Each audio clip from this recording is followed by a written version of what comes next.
சஞ்சீவகுமார சமரட்ன எனும் கனயமுள்ள சஞ்சீவ கொழும்பு புதுக்கடை நீதவான் நீதிமன்றில் கடந்த பிப்ரவரி 19ஆம் தேதி கொலை செய்யப்பட்டார். பூசு சிறைச்சாலையிலிருந்து கனயமுள்ள சஞ்சீவ நீதிமன்றத்திற்கு அழைத்து வரப்பட்டிருந்தார். சட்டத்தரணி போன்று வேடமிட்ட துப்பாக்கிதாரி நீதிமன்றத்திற்குள் சட்டத்தரணிகளின் இருக்கையிலிருந்து கனயமுள்ள சஞ்சீவ நீதிமன்றத்திற்குள் நுழைந்து சாட்சியாளர் கூண்டில் இருந்த சந்தர்ப்பத்தில் துப்பாக்கி பிரயோகத்தை மேற்கொண்டார். குறித்த கொலைக்கு ஒத்துழைப்பு வழங்கிய பிம்புர தேவகை இஷாரா செவ்வந்தி மீது குற்றச்சாட்டு முன்வைக்கப்பட்டது. 25 வயதான குறித்த பெண் கொலை இடம்பெற்ற தினத்திலிருந்து இன்றைய தினம் வரை தலைமறைவாகியிருந்தார். அவர் தொடர்பான தகவல்களை பெற்றுக்கொள்ள முடியாத நிலையில் அவர் தொடர்பில் தகவல்களை வழங்குவோருக்கு பணப்பரிசையும் போலீஸ் திணைக்களம் அறிவித்தது. இஷாரா செவ்வந்தியின் தாய் செசத்புர தேவகி சமந்தி மற்றும் சகோதரர் பிம்புர தேவகி சமிந்து திவங்க வீரசிங் ஆகியோர் கொழும்பில் குற்றப்புலனாய்வு திணைக்களத்தினரால் கைது செய்யப்பட்டனர். எனினும் செவ்வந்தி தொடர்ச்சியாக தேடப்பட்டு வந்தார். தனது சகோதரனுக்கு செவ்வந்தி அனுப்பிய தொலைபேசி குறுஞ்செய்தி தொடர்பில் கூடுதல் கவனம் செலுத்தப்பட்டது. கொழும்பு குற்ற விசாரணை பிரிவு அதிகாரிகள் அது தொடர்பில் நீதிமன்றத்திற்கு அறிக்கை சமர்ப்பித்து சந்தேக நபருக்கு பெண் சந்தேக நபர்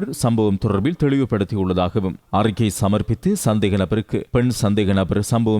தெளிவுபடுத்தியுள்ளதாகவும் அவர் தகவல்களை மறைத்துள்ளதாகவும் தெரிவித்துள்ளனர். அதன் அடிப்படையில் இஷாரா செவ்வந்தியின் தாயும் சகோதரனும் விளக்கமறியலில் வைக்கப்பட்டிருந்த நிலையில் தாயார் கடந்த ஜூலை 11ஆம் தேதி இதய கோளாறு காரணமாக உயிரிழந்தார். இந்நிலையில் இந்தோனேசியாவின் ஜகர்த்தா நகரில் கெஹல் பத்ர பத்மே உள்ளிட்ட திட்டமிட்ட குற்றக்குழு உறுப்பினர்கள் கைது செய்யப்பட்டனர். அவர்களிடம் மேற்கொள்ளப்பட்ட விசாரணைகளுக்கு அமைய இஷாரா செவ்வந்தி நாட்டிலிருந்து தப்பிச் சென்றுள்ளமை தெரிய வந்தது. இந்நிலையில் இஷாரா செவ்வந்தி உள்ளிட்ட மேலும் சந்தேக நபர்கள் நேபாளத்தில் கைது செய்யப்பட்டனர். இஷாரா செவ்வந்தி உள்ளிட்ட ஏனைய சந்தேக நபர்கள் கைது செய்யப்பட்டமை தொடர்பிலான விசேட ஊடகவியலாளர் சந்திப்பு போலீஸ் ஊடக பேச்சாளர் உதவி போலீஸ் அத்தியட்சகர் வூட்ல பங்கேற்புடன் இடம்பெற்றது.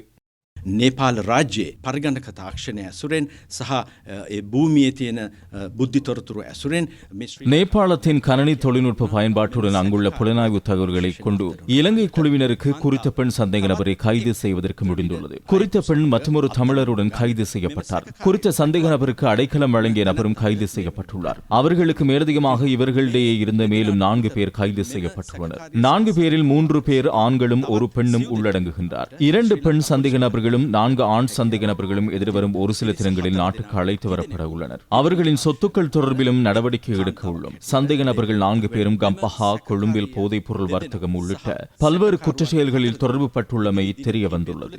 ශ්‍රී ලංකාවට රැගෙනීමට අපි කටයුතු කරනවා.